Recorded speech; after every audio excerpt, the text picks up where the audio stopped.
ปล่อยเอ๊ะ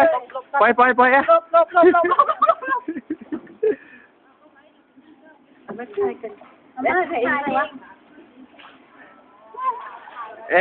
พายอะไรตรงนั้นน่ะอุ้ยเรือพี่เขาสวยจังเลย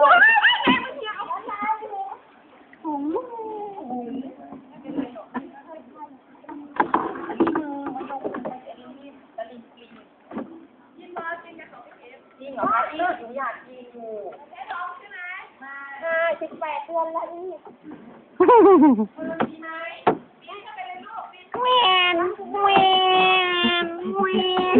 ฮ้ยไม่จะต้อง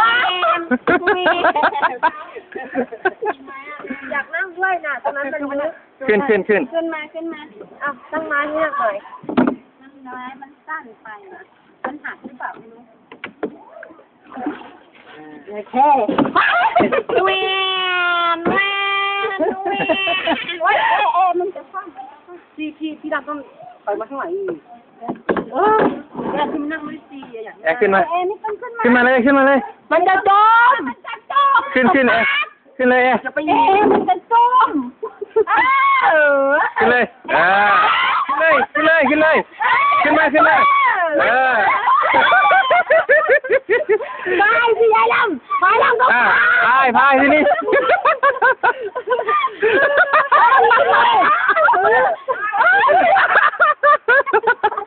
มาข้างนี้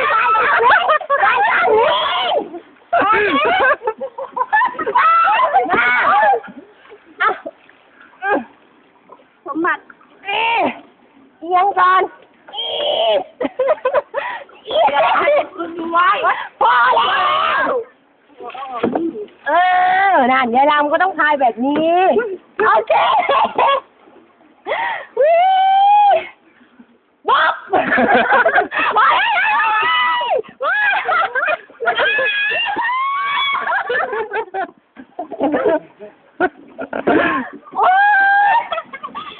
ตัวเล่นมองหลงอย่างนี้แหละ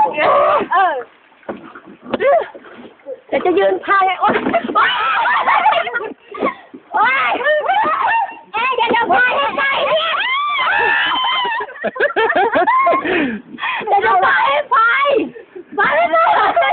งไปเพียงหมดเลยกว่าจะถึงบ้านนี่มันเข้ามามันเข้ามานี่แหวนที่ดำเดี๋ยวมาเองหนักใครหน้าข้างหน้าสมบัติเป็นสวรรค์นั่นแหละโอ้จะพาย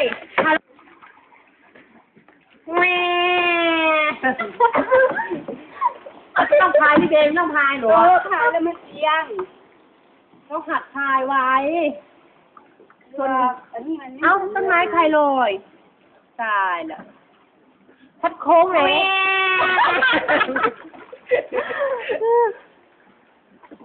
ตรงไปต้นไม้ก่อนเห็นไหมมีแต่คนบอกก็ให้เจ้าของบ้านเดี๋ยวก็ไม่ยุติธรรมหรอกเพราะเราเป็นผู้เช่าแล้วเสีย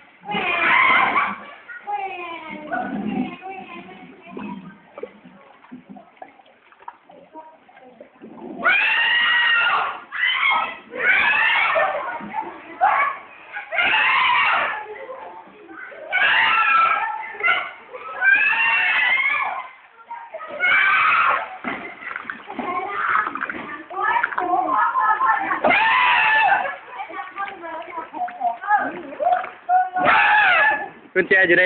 นั่นเลยอยู่ไหนล่ะกุญแจนี่อะไรนี่หมกนั่นแหละกุญแจอย่า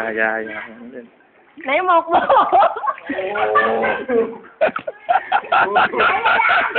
รางวัล